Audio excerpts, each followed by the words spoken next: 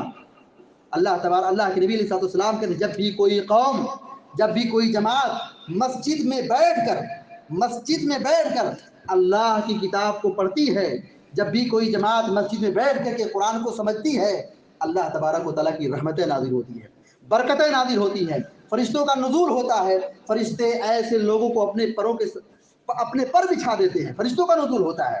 اسی طریقے سے قرآن کریم کے پڑھنے سے، قرآن کریم کے معنی مفہوم کو سمجھنے سے ہمارا کو ملے گا کیا فائدہ؟ کیا ہے؟ سب سے بڑا فائدہ یہ ہوگا کہ ہم جب قرآن کو سمجھیں گے تو کبھی شرک اور بدعت نہیں کر سکتے۔ آج جو نام نہاد مسلمان قرآن پڑھنے سے روکتے ہیں، کیوں روکتے ہیں؟ اس لیے نہیں روکتے قرآن سے، مقصد ان کا ہے کہ اگر پبلک قرآن کو سمجھ گئی ہماری دکان بند ہو جائے گی، شرک کا جو کاروبار چل رہا ہے، چور دروازے ہیں، سب بند ہو جائے گا۔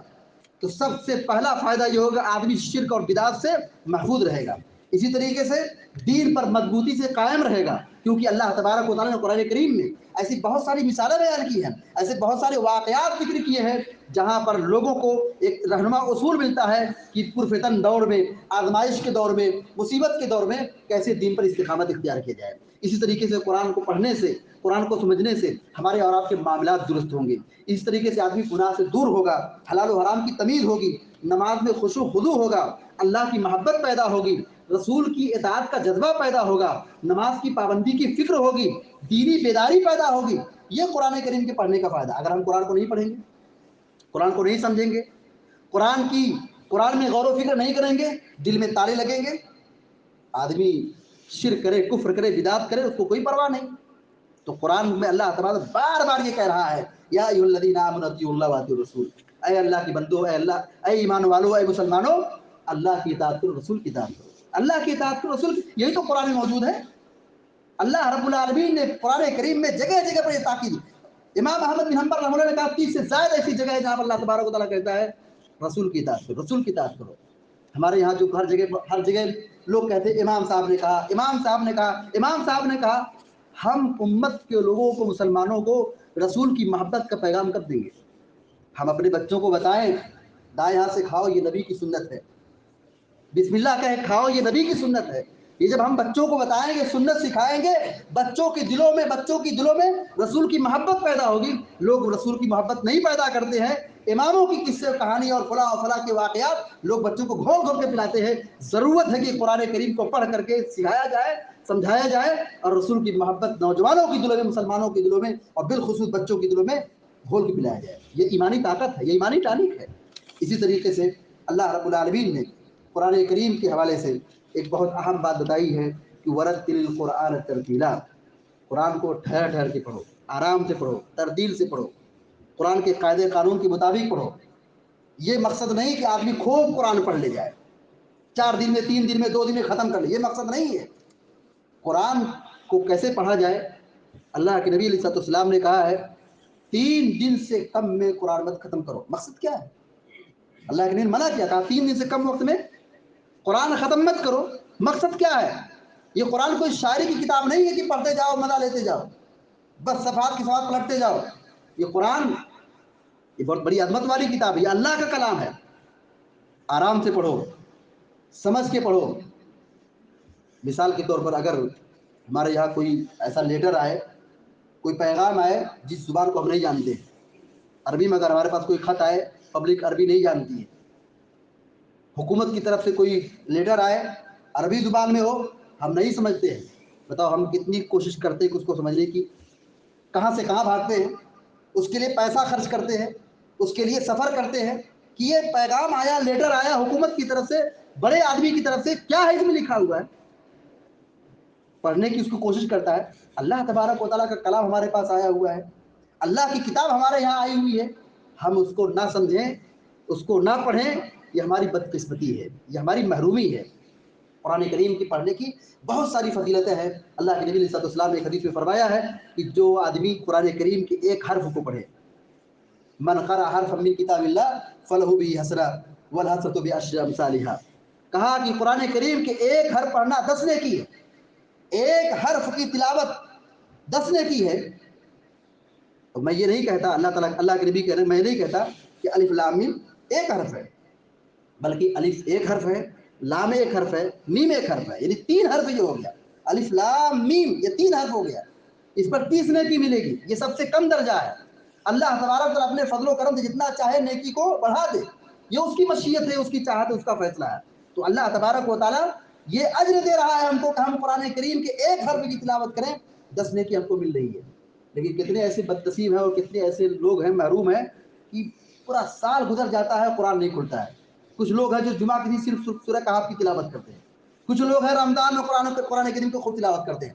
نہیں، ہر روز ہمارے گھروں میں قرآن کریم کی تلاوت ہونی چاہیے، ہر روز گھروں میں مسجدوں میں اللہ کے کلام کو پڑھنا چاہیے۔ مسجدیں بنائی جاتی ہیں اسی ذکر کے لیے، اسے قرآن پڑھنے کے لیے۔ اللہ کے نبی علیہ السلام نے فرمایا ہے، کہا کہ جو آدمی مسجد میں آئے، صحیح حدیث ہے، صحیح الترغیب و ترہیب کی روایت ہے، جو آدمی مسجد میں آئے، مقصد کیا ہے اس کا؟